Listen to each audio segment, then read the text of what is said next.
அன்பு நண்பர்களே, அனைவருக்கும் அன்னை சமையல் உமாவின் அன்பான வணக்கங்கள். இன்னைக்கு அன்னை சமையலில் பார்க்க போகிறது வெங்காய தொக்கு. வெங்காயம் இருந்தால் போதுங்க, ஒரு 15 நிமிஷத்துக்குள்ளே சூப்பரான தொக்கு ரெடி ஆகிடும். இது நீங்கள் வெளியில் வச்சுருந்தீங்கன்னா 10 நாள் வரைக்கும் கெட்டு போகாதுங்க. வாங்க வெங்காய தொக்கு எப்படி செய்கிறதுன்னு பார்க்கலாம். 6 வெங்காயத்தை கட் பண்ணி வச்சுருக்கேன். இப்போ இதை அரைச்சிக்கலாம். 8 காஞ்ச மிளகாய்,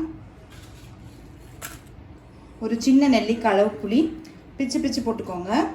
அப்போ தான் அரையறதுக்கு ஈஸியாக இருக்கும். தேவையான அளவு உப்பு. நம்ம உப்பு சேர்த்து அரைக்கிறதுனால நமக்கு சீக்கிரம் அரையும். ஒரு சின்ன நெல்லிக்காய் அளவு புளி எடுத்துக்கோங்க. ஏன்னா தக்காளி சேர்க்க போகிறது கிடையாது. புளி கொஞ்சம் கூடுதலாக சேர்க்கறதுனால நமக்கு சீக்கிரமாகவும் கெட்டு போகாதுங்க. இப்போ இது எல்லாத்தையும் மிக்சியில் நைஸாக அரைச்சிக்கலாம். இப்போ பாருங்கள், நைஸாக அரைச்சாச்சு. தண்ணி சேர்க்க தேவையில்லை, தண்ணி சேர்க்காமலே அரைக்கலாம். இப்போ இதை எடுத்து தனியாக வச்சுக்கலாம். இப்போ 2 டீஸ்பூன் வெந்தயத்தை சேர்த்துக்கலாங்க. மாறாத அளவுக்கு வறுத்துக்கோங்க. வெந்தயம் கலர் மாறிடுச்சுன்னா கசப்பாயிடுங்க. அதனால் ஸ்லோலே வச்சு கலர் மாறாத மாதிரி வறுத்துக்கோங்க. இப்போ வெந்தயம் கலர் பாருங்கள், லேசாக மாறி இருக்கு. இந்த அளவுக்கு வறுத்துக்கிட்டிங்கன்னா போதும். இதுக்கு மேலே வறுத்தோன்னா கசப்பாயிடும். இப்போ இதை மிக்சியில் நைஸாக அரைச்சிக்கலாங்க. கடாயில் தேவையான அளவு எண்ணெய். தொக்குக்கு நிறைய எண்ணெய் தேவைப்படுங்க. கெட்டு போகாமல் இருக்கிறதுக்காக நிறைய எண்ணெய் சேர்க்கணும். 1 டீஸ்பூன் கடுகு, பெருங்காயம். பெருங்காயம் கொஞ்சம் தாராளமாகவே போட்டுக்கோங்க, நல்ல வாசனையாக இருக்கும். இப்போ நம்ம அரைச்சி வச்சுருக்க விழுது இதில் சேர்த்துக்கலாங்க.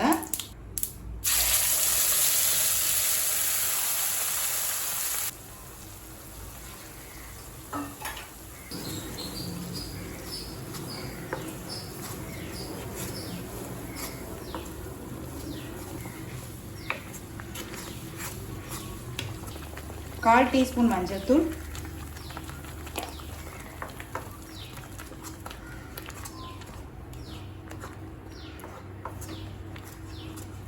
இப்போ வெங்காயம் நல்லா பச்சை வாசனை போயிட்டு நல்லா கலர் மாறும். அது வரைக்கும் ஸ்லோலே வச்சுருங்க.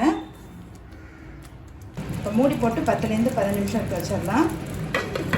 ஏன்னா நமக்கு தெளிச்சுக்கிட்டே இருக்கும், மேலே பட்டுக்கிட்டே இருக்கும். அதுக்காக தான் மூடி போடுறோம்.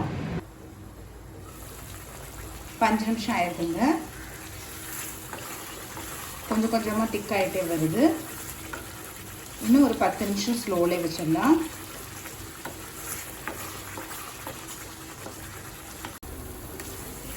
இப்போ 10 நிமிஷம் ஆயிடுச்சுங்க. தொக்கு பாருங்கள், கொஞ்சம் கொஞ்சமாக திக் ஆகிட்டே வருது. இன்னும் ஒரு 5 நிமிஷம் ஸ்லோலே வச்சிடலாம்.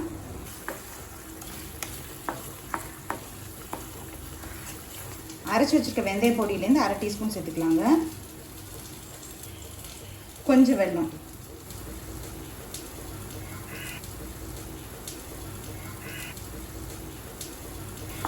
நம்ம எல்லாத்தையும் போட்டோம்னா கசப்பாயிடும்.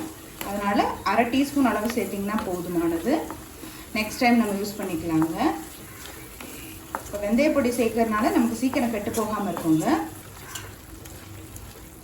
இப்போ பாருங்கள், வெங்காய தொக்கு ரெடி ஆகிடுச்சு. எண்ணெய் நல்லா பிரிஞ்சு வந்துடுச்சு. கலர் பார்த்தாலே தெரியுது, நல்லா மாறி இருக்கு. இதுக்கு மேலே இருந்ததுன்னா கன்சிஸ்டன்சி வேறு மாதிரி ஆகிடும்.